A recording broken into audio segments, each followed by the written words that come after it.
I'm dangerous. So hello, my name is David Stringer. I am with a company called Insignia Group. We are a software company in the automotive industry. We service car dealerships from a software and consulting standpoint.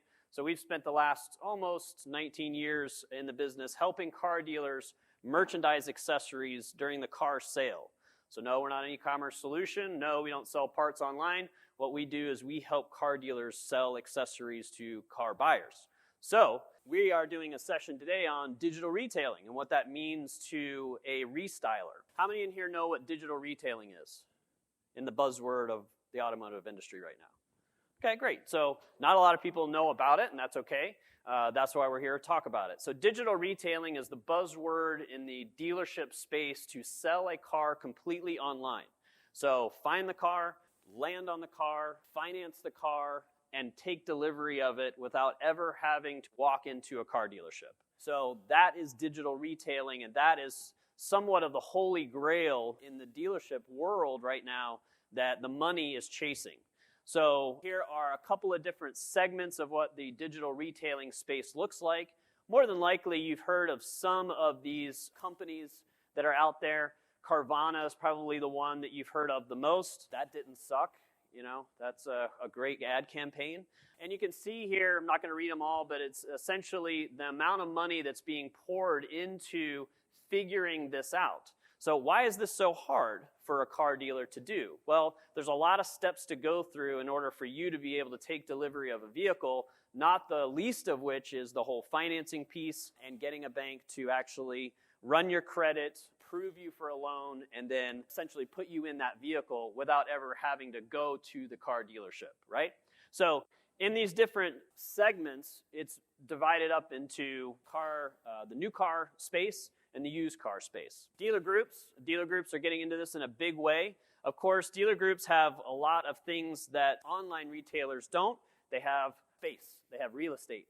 So many of the dealer groups right now are chasing digital retailing, that is buying a car online, by co-opting it with their real estate points. So Sonic, for example, has opened their Echo Parks, which is a cross between what could be a Carvana as well as a CarMax. So you take the two and you shove them together. That's what Echo Park is. You could buy the car completely online. You can search for the car. You can get it up to the point of financing, then come to the Echo Park and financing there. So there's all these different ways that the segments of the car dealer is going after in order to figure out how to make this happen, right? To take you through what these look like in real world, here is what Carvana looks like, and you can actually go through the Carvana process if you'd like. What you'll notice, though, is as you go through that process, there's a lack of accessories on Carvana. Look, they just want to sell a car right now. That's the least, putting accessories on a car that they're selling is the last thing on their totem pole. So you're not going to find anything vehicle personalization-wise on a Carvana experience. What I'm going to take you through, though, is the Longo Toyota experience. Who here has heard of Longo Toyota? Largest Toyota store in the world. Sells more Toyotas than anybody else in the world, right? Right? Anybody challenge me on that one? Yeah. So they sell somewhere like, help me out, I think it's like 22,000 a year or something like that in one location. It's insane how many cars they sell through this spot. They went with a company called Roadster to do their digital retailing. So when you go to Longo Toyota, you can go on, search their inventory. You can select a car. So this is the Roadster process. Once you land on that car, you can get various different options about that car. And you'll notice that there is this review accessories piece on the side. You can click that to review accessories, and then what's brought up are all of the factory accessories for Toyota. And you can go through pretty much everything that Toyota offers on that particular vehicle, and then you can actually add those to your selection, and you can take this all the way to the point of actually going through and purchasing this vehicle or sending the dealership, this is the vehicle I want with the accessories that I want. Pretty cool, right? So there was vehicle personalization in a real world example. It's happening right now. And for everybody sitting in this room selling aftermarket, your products weren't there, were they? It's just Toyota stuff, right? So what does a restyler think of, or what is the purpose of a restyler as more and more cars get sold online?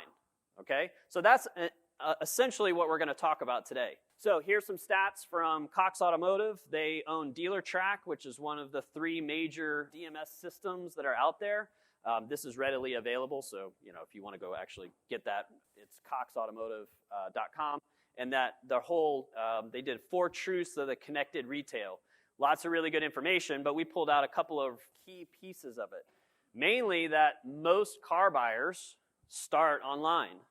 And most car buyers are looking for an experience that is online and not in the store. So again, here are a couple of just industry-leading quotes from those that are really out there trying to chase this, like I said, holy grail of selling a car online and delivering that experience online. So the common theory is it's going to overcome these challenges that everybody has when they go buy a car, right? It's the things that you can't stand about a car dealership. It takes too long. You're not sure. The guy says it's not here. It's across the state, but I can get it here tomorrow. All of those traditional barriers of the car buying experience, folks out there chasing this digital retail space are trying to streamline all of that. And again, whereas that may be great for the consumer, for the restyler who offers leather, who offers tint, who offers sunroofs, who offers electronics, who offers building vehicles, right? And preloading those vehicles with a lift kit and all that kind of stuff, unless you're doing a lot of that, and I'm pointing at this gentleman over here because we were talking before, that's exactly what his company does. Unless you're doing a heck of a lot more of that, and your car is showing up in that buyer experience, and that person is actually buying that car already done, your products aren't being represented. This is not something that is going to go away. This is not something that's a fad in the car dealer business.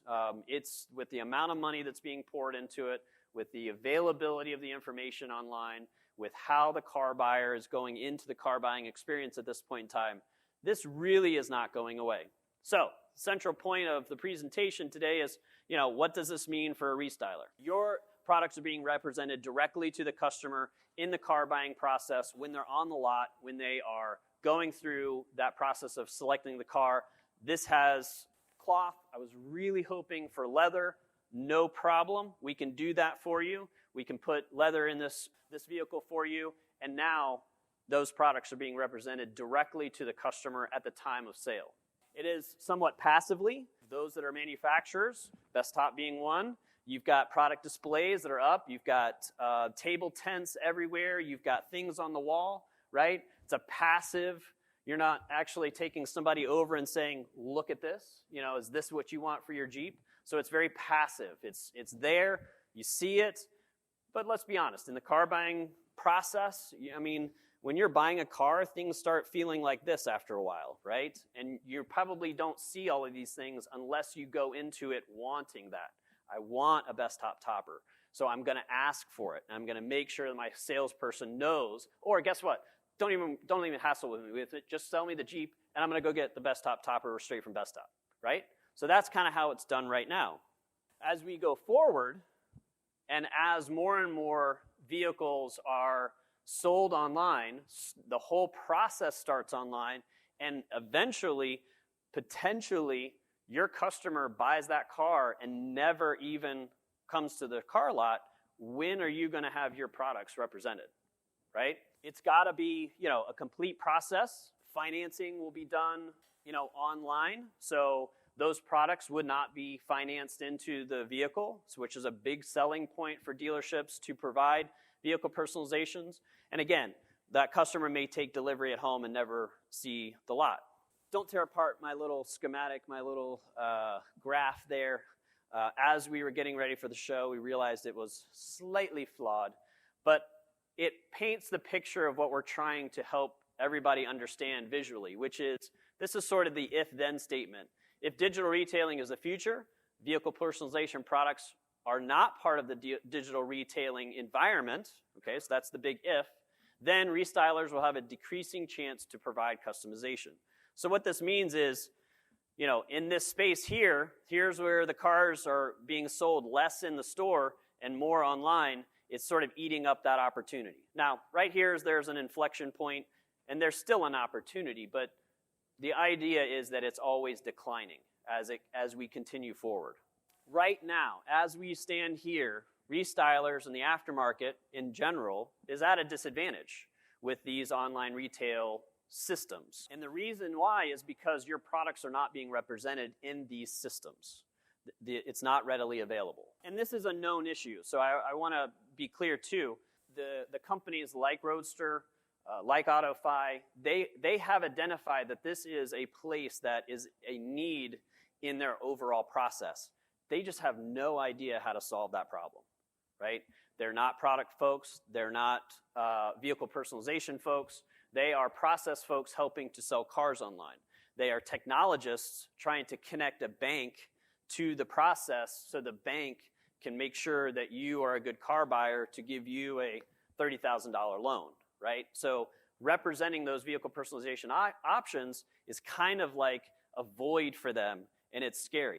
So another issue that is in digital retailing right now is that the systems, if they do offer items, kind of like the Longo, it may or may not be dealer-specific items, right? So the tools that these systems provide for dealerships are not very intuitive, and they're not very expansive on what a dealership could offer, even if they wanted to put it in there.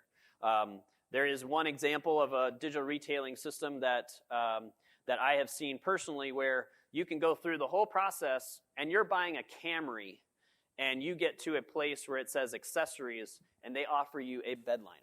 No, I'm serious. They offer you a bed liner. Now, I've thought about, okay, maybe that's not such a bad thing. You could maybe put it on the roof. I mean, it would be a good cover, maybe in snow. I'm just kidding. So that's what I'm saying is that, you know, a lot of times, even if they do offer things, they are very, very generic, right? So they're almost blobs of things for the dealership to fill in, and many times they're not applicable to the vehicle. So again, that intelligence for the suggestions is also a big issue. So let's talk about the OEMs. So we have a dynamic that's happening in these digital retailing platforms right now. If I build software for the automotive industry, I build software for dealerships. One of the things I try to do is I try to make real nice with the OEM. Why? Because it benefits me to help the OEM to help them sell accessories in their dealerships. So it's the same thing with these folks. So there's a natural tendency for the digital retailing platforms and the OEMs to come together. Well, that means that if a remote start is going to be presented on a Ford F-150, guess whose remote start is going to be presented on a Ford F-150 through a digital retailing platform? The aftermarket options are not being presented because there's this natural tendency, and these folks are racing to win favor with the OEMs. So the other reality with everybody in the room is that it's a very fragmented aftermarket space. You have SEMA, you have manufacturers, you have suppliers, you have restylers. It's a very fragmented world. One restyler sells 12 different things from one particular set of manufacturers, and another restyler sells another 12 different things. And those two compete against each other, right? So the chances are already kind of stacked against you that there's going to be an offering that you can put forward to a dealership that's going to compete with the OEM, that's going to be able to be added to these systems, and that's going to be represented on the vehicles that are being sold.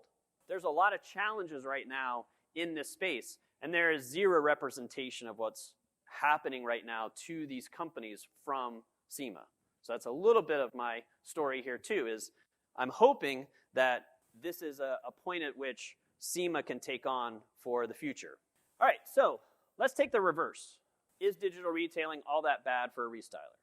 Well, most restylers sell about 30% direct to retail. Anybody challenge me on that? About 30% of your business is direct to retail, okay? The other 70% is to dealerships and servicing dealerships. So if the cars are sold more online, if the car customer doesn't buy the car from the lot, isn't presented your products, maybe you have a better chance of growing your retail business. Again, fraught with challenges, but it's a possibility. I mean, the realm of possibilities, it is a distinct possibility. You may take on a lot more forward advertising that says, hey, you just bought your car, come here to customize it. That's going to require restylers to make more of a showroom. That's going to make restylers make more of a presence. You're going to have to be known in the marketplace. You're going to have to be right there behind that car dealer. So at the 6 o'clock news, when there's 25 different car ads that happen in the 30-second break in the news, you're the 32nd, you're the 31st ad, in that little segment, right? So you're the one that's saying, hey, buy your car at Joe's and then come customize it with me. A lot of capital is going to have to go into that. Probably updated facilities, waiting rooms, merchandising. So I'm not saying it's a bad thing. I'm saying your investment of dollars, instead of servicing dealerships, may have to go into developing a retail business. Now, also could provide more leverage for the preloading, right? So if you are able to get with a store and actually get your products in that vehicle as it's represented online, meaning it's already baked into the car, it's already baked into the price, it's already represented up on the screen, then you've got an opportunity to grow your business. Now, how many of us help dealerships preload and they love it and they're lining up outside your doors to preload more and more vehicles? Yeah, exactly, right? Number one objection I hear all the time is, don't talk to me about preloading. I can't dealer trade with preloading, which, we all call BS on all the time, but it's their traditional objection to preloading, okay? The challenge there is, how can you help to overcome that objection of, if you preload, I can't dealer trade? Now, again, that's where you can maybe take an objection and turn it into an opportunity. If you preload your vehicles, if you do more customization of your vehicles, then what you represent through your website and your vehicle inventory may be so different than anybody else's down the street that, man, you could start selling cars a lot faster because you're offering that Camry that looks totally different, or you're offering that Nissan that looks totally different than anybody else's that's represented through Roadster. So there is opportunities. It's not everything is lost, the sky is falling. It just means that this room, from a restyler perspective, has to really rethink your business. So let's talk about what restylers can do. First off, it's really getting to know the environment. The fact that I asked if you knew what digital retailing was, and if you are a restyler and you don't know what that is, then you're already behind. So catch up, okay? It won't take you long. Inventory your dealerships, ask them, go to their websites, see what they're using. You can backtrack. At the bottom of Longo Toyotas, it says run by Roadster, okay? So it's not hard to figure out what your dealerships are using to retail vehicles online. Is it a dealer group advantage? Was it a dealer group decision, not advantage, but decision? Did the dealer group decide that they were going to all switch to this platform? Most dealer groups, if they're over 5 stores, they're all going to want to be consistent, right? Okay, so find out what your dealerships are using and go through the process. We went through this process to do our slides, and you just stop short of, here's my credit card, or here's who I really am, right? So do your research. Find out what your dealerships are doing. Vehicle personalization is a known pain point. So this is where you really can provide that partnership mentality with your dealerships. You can walk in and say, look, John, general manager, I know that right now leather is not being represented as an option to the vehicles that you have presented online that are all cloth interior. Is there any way I can work with you to update the system that you have with XYZ digital retailing system in order to put leather in there and a price so that it could be an option? Again, this is a known issue. A lot of these digital retailing systems have, pretty much a blob that's available that the dealership goes in and customizes. As building software for dealerships for almost 20 years, I can tell you not many of them know how to customize it. Why? It's usually a mentality of set and forget.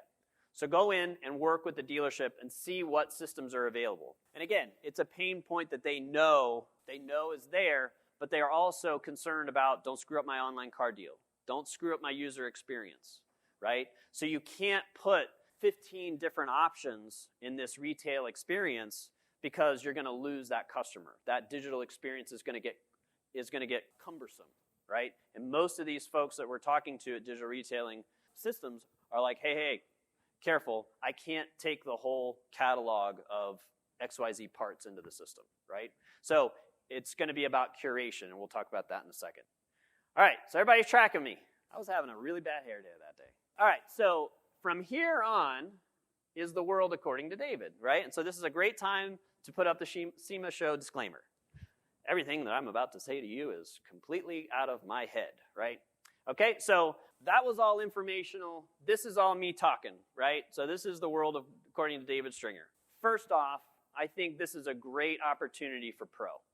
The Pro Council, which if you don't know it, that's a council that's within the SEMA organization. The Pro Council is made up of professional restylers. It is called the Professional Restyler Organization, right? This is a perfect place and a perfect leadership position for Pro to take about how to get products from the aftermarket represented in car dealer spaces like digital retailing. It's absolutely necessary. Now, I've been trying to get a bank to follow my English major math for I don't know how many years, but it seems to me, right, that if you take this statement that I put at the bottom, and again, I'm an English major, so check the math, but if we could have banks say, in a car loan, $500 is for hard ads only. Hard ads, running boards, bed liners, that kind of stuff. They do it right now with soft ads, right?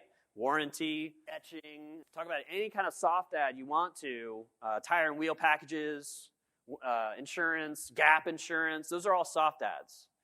All banks withhold anywhere from those that have done finance in here can help me out, but it's $1,200 to sometimes $2,400 that they will hold back within the loan to allow for those items to be financed into the item. So if the car costs $30,000, they will loan $32,000 in order to add those soft ads. That actually happens today, right? So what if the bank said, we'll take $500 and you have to have a hard ad? This industry would change overnight. That's $8 billion. Again, English major math, check it. That's $8 billion bucks, right? So why can't Pro be proactive and go after the banks? Wouldn't be a very hard discussion to have. Banks aren't shy around making money, and it's not any new money, right? So instead of that $32,000 hold and $2,000 towards the soft ad, maybe it's $1,500 to the soft ad and $500 to the hard ad. I don't know, I'm just saying. And if anybody can make that work, if you'll pay me just 0.1% for that, so this is my idea, you saw it here first. So so this is going to be the tough one, right? So it's going to be about curation. In the digital experience, you can't overwhelm your customer, right? You don't have any control over what you're presenting to that customer other than what you're putting in front of them while they're looking on their phone or while they're looking at it on their computer or their tablet. So you can't put 50,000 options in there. So you're going to have to work with your dealership and work on curation, okay? And that's going to be tough because everybody thinks that they're important. And of course, everybody is important, right? But there's where you really got to work with your dealership to really decide what are those high movers that you know that can be successful and gain traction and velocity in your car sales. Leather in a cloth Camry is a pretty good seller. If you're in the Smile States, offering window tint as a lead product is a hell of a way to get a lot of tint through the dealership, right? So if you're going through that digital experience and you've landed on your Ford F-150 and the first thing that happens when you click accessories is, would you like to add window tint for $499 and it will only cost you X amount in your payment? That's a heck of a way to move the needle with window film, right? So figure out those lead products. Figure out those high movers, those things that you sell 80% of, right? We always seem to get caught up because everybody seems to focus on the 20% of products that you want to jam in there. Well, focus on those 80% movers. So again, curation will be key, and I think here is where SEMA Data Co-op should take a leadership role, right? It's going to be tough. It's not fraught with challenges here. I know I'm upsetting some apple carts, and the reality is that there isn't another body, another organization that's going to have the throughput to be able to manage this type of discussion at a OEM level, at a manufacturer level, at a industry software level. SEMA has that weight. SEMA has that leverage. You got to use it. And this is a space to be using it. Again, throwing out some technical terms, we live in a different software world today. When I got into the world, you are really building what I would call ships in a bottle. Your software is built by you. Integration is tough. Integration mostly happened by you getting bought out, then you getting merged into another bigger software package. And let's be honest, all of those coders really rewrote your software. They didn't copy and paste your code into their code. So when DealerTrack first started buying up companies, when Cox bought them, and now you've got, Reynolds is another example. When you've got these software DMS systems that are made up of 14 different systems, that's not the original software that's running anymore, right? It's all been rewritten. In the future, we're living in a world where we have data and we have the capability of bringing in data. It's kind of like the old mainframe systems, if anybody is old enough to remember those systems, right? You can actually go get data from 3 different mainframes and put it on one screen. Well, that's kind of what's happening now again, is that we're distributing the data all around and we're connecting them with APIs. So Google what API stands for, but essentially it's a way to take data and put it together from disparate systems and put it together into one software package. Well, so why do I say all that? Well, that's a way that SEMA Data Co-op could potentially manage this whole process. So dealer group ABC says, these are the products I want, right? And SEMA Data Co-op or someone who's writing the APIs can allow the software vendors to say, for dealer A, they want all these things. And that's possible today. It takes a lot. It's going to take a lot.